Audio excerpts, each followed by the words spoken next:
Saya percaya bahwa setiap kita pasti menginginkan kehidupan yang baik, hari-hari yang baik, yang gak banyak masalah.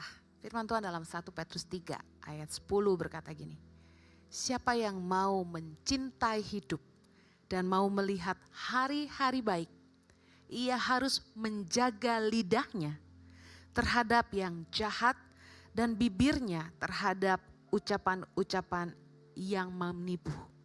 Kalau kita ingin lihat hari-hari baik, terhindar dari masalah yang gak perlu, kita perlu belajar menjaga lidah. Ternyata salah satu kunci buat bahagia adalah menjaga lidah. Katakan amin. Kadang-kadang banyak masalah-masalah yang harusnya gak perlu terjadi. Tapi kita ngalamin masalah karena kita gak jaga lidah. Ada hal-hal yang kita perlu hindari karena gak semua hal perlu dibicarakan. Amen. There are things that you should keep for yourself.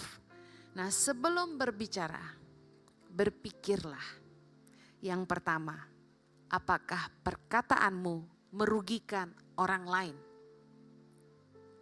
Kalau omongan kita bikin orang kehilangan pekerjaan, kehilangan mangkok nasi, kehilangan mata pencaharian, untuk apa?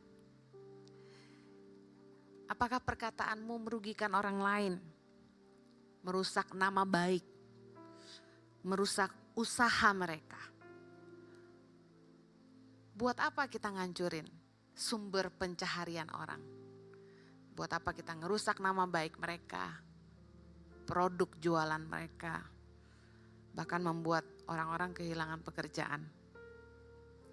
Karena saya yakin kalau kita nabur kejahatan, firman Tuhan berkata kejahatan juga gak akan lalu dari rumah kita. Kita akan menuai yang kita tabur. Makanya saya kalau khotbah saya gak suka nyebut brand. Supaya gak menjatuhkan produk orang. Kalaupun kita gak setuju sama cara orang, kita bisa kasih tahu baik-baik tanpa perlu menjatuhkan siapapun.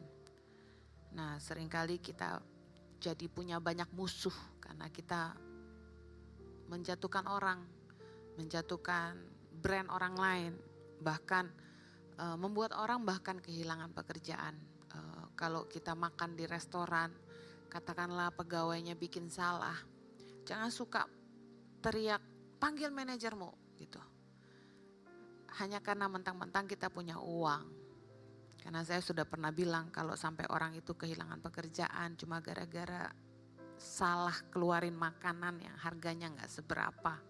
Bagaimana kalau dia sendiri sedang menafkahi anaknya, adiknya, orang tuanya yang sakit gitu. Semua orang kan bisa bikin salah, tapi jangan sampai perkataan kita merugikan mereka. Yang kedua, apakah perkataanmu membangun, mendatangkan kebaikan atau menyebabkan pertengkaran, perpecahan, keributan? 2 Timotius 2 ayat 23 berkata begini, hindarilah soal-soal yang dicari-cari, yang bodoh dan tidak layak. Engkau tahu bahwa soal-soal itu menimbulkan pertengkaran. Hati-hati jangan cari-cari masalah. Yang firman Tuhan bilang, soal-soal yang dicari-cari, yang gak ada dicari. Yang bodoh dan tidak layak. Karena soal-soal itu menimbulkan pertengkaran. Jangan sampai karena omongan kita, suami istri bertengkar, anak orang tua bertengkar, kakak adik bertengkar, mertua menantu bertengkar, sahabat karib bertengkar gitu ya. Gak ada gunanya kita bikin orang lain ribut. Ya kan? Dan juga jangan sampai karena omongan yang gak perlu kita sama pasangan ribut. Kadang-kadang ada hal-hal yang saya pengen bahas gitu sama suami saya. Tapi saya pikirin nanti jadi ribut. Ini gak penting, gak usah lah gitu. Jadi gak semua hal perlu dibicarakan. Kita perlu lihat apakah itu bisa menimbulkan perselisihan, perpecahan, merusak hubungan orang gitu. Amsal 6 ayat 19 berkata gini, seorang saksi dusta yang menyembur-nyemburkan kebohongan dan yang menimbulkan pertengkaran saudara. Jangan sampai perkataan kita itu mengadu domba orang, apalagi hubungan saudara sampai rusak gitu ya. adik dengan ipar jadi rusak buat apa. Amsal 16 ayat 28 berkata, orang yang curang menimbulkan pertengkaran dan seorang pemfitnah menceraikan sahabat yang karib. Berapa banyak kita yang mungkin hubungan persahabatan jadi rusak gara-gara omongan gitu. Mari jaga perkataan kita, jangan sampai omongan kita ngerusak hubungan orang. Dipikir gitu, apa untungnya kita ngerusak hubungan orang? Yang terakhir, apakah perkataanmu menimbulkan kekhawatiran, rasa takut, orang jadi stres atau malah jadi patah semangat ngedengar omongan kita? Ada orang yang kemana-mana tuh kayak koran yang isinya berita buruk. Ada ya koran-koran yang gitu ya, saya nggak sebut brand. Heran gitu isinya pembunuhan, kayak berita buruk bikin dunia tuh jadi menakutkan gitu. Kita jadi takut keluar rumah. Jangan jadi pembawa berita buruk. Mari jadi orang yang menyebarkan kabar baik. Amen. Jangan sampai kita ngomong orang jadi khawatir. Oh, kamu tuh ada ini toh. Wah, susah punya anak kamu. Ada omongan yang gak perlu tuh, contoh gini. Ngebandingin pinggul orang. Wah, pinggul kamu kecil ya. Bakal susah ngelahirin nih gitu kan. Wah, pinggulnya gede. Nah, ini gampang ngelahirin. Wah, kamu sih bakat gemuk kamu. Ngapain bikin orang khawatir?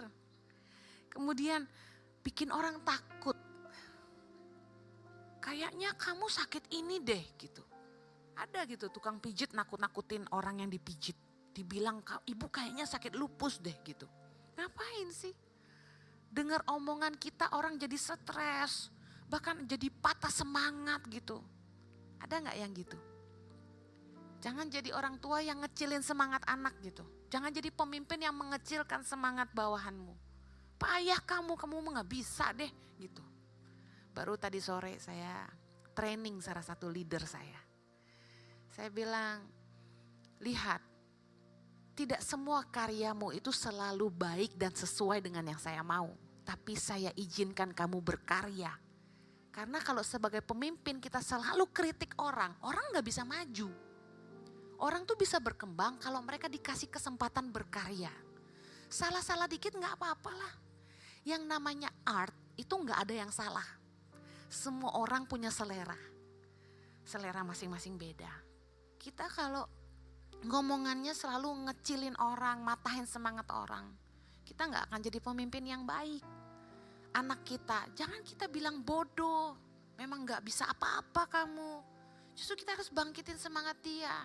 Harus sering tepuk dia dan bilang, I'm proud of you, mama bangga sama kamu.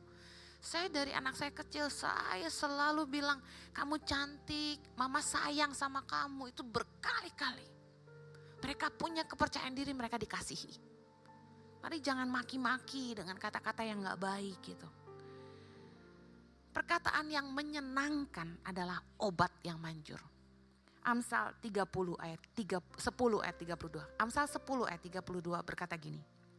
Bibir orang benar tahu akan hal yang menyenangkan.